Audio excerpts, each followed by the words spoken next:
Hi, I'm Brian Cagnina, And I'm Sam Peck. and we are Team FIFA. We are here to tell you about the ins and outs of Verizon Wireless Corporation. In our presentation, you will be informed about the history, performance, products and services, as well as the growth of Verizon Wireless. Okay.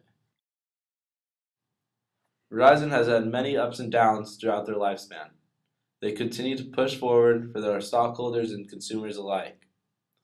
They hope to build a brighter future through their main three sectors of business. That is, if current competitors don't run them out of the business. In October 1983, the telecommunication company emerged as Bell Atlantic. It was one of the 7 companies that broke off from AT&T.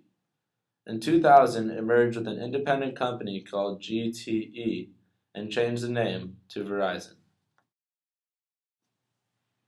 The corporate office headquarters are located in Lower Manhattan on the 140 block. There are 2,330 in-store branches where you can speak to a Verizon representative face-to-face. Verizon is a worldwide operating company in over 150 countries. Verizon has 2 major segments, domestic wireless and wireline.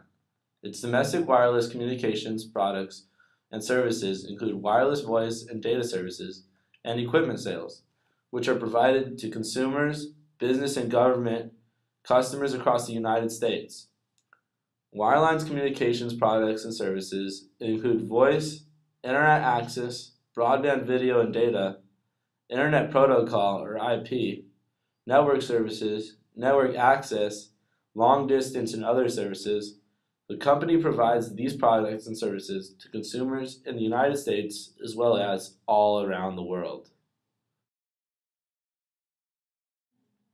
Verizon stocks can be bought on the New York Stock Exchange.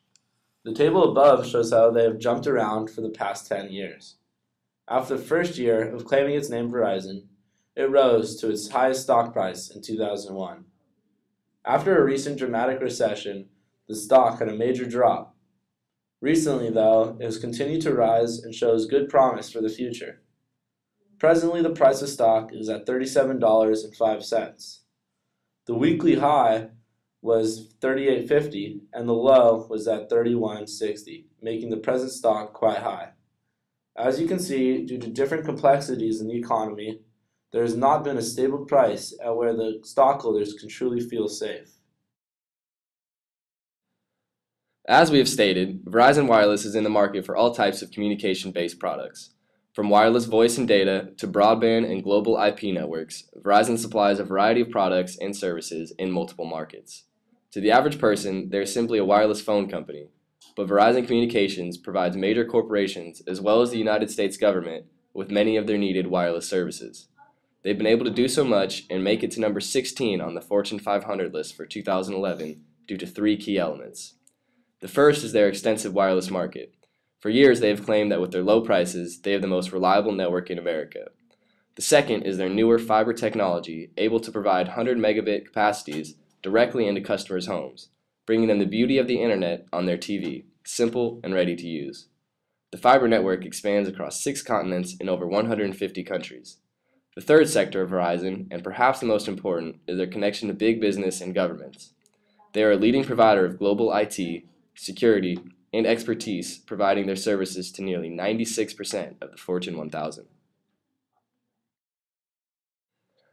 The industry has seen nonstop growth considering Verizon is in the market for wireless communication, internet, television, and hardline telephone communication. Although the 10-year market period looked as if Verizon was only declining, the company Bell Atlantic until now has seen tremendous growth. As technology gets better and more advanced, so did the opportunities for Verizon's expansion. However, Verizon is not the only competitor in the market for any of the products and services they provide. Their main competitor, AT&T, holds roughly 26.6% of the U.S. market shares. AT&T has grown rapidly since their debut of the all-exclusive AT&T Apple iPhone. The iPhone went from 0% market share in late 2007 to nearly a quarter of all U.S. handsets in 2010. With the initial release of the iPhone, AT&T and Verizon were in fierce competition over the wireless communication industry. However, a survey done by Chiquita showed that after Verizon released Apple's iPhone on their network, they had captured 12.7% of the iPhone market in just the first 2 weeks. Although Verizon is currently the leader of their industry, holding roughly 31.3% of market shares, their top spot may be taken soon. The proposed merger between AT&T and T-Mobile, who hold 26.6% and 12.2% of the market shares respectively, will dominate the market with a whopping 38.8% of market shares. This merger will take a 12-month period for the Department of Justice to either allow or not allow based on monopolistic regulation. The third largest competitor, Sprint, holds only 16.1% of the market. If the merger between AT&T goes through, however, rumors have already started anticipating a merger of some type between Sprint and Verizon.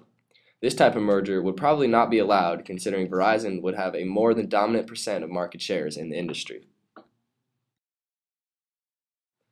Being a giant corporation, Verizon advertises 24/7 in a variety of different ways.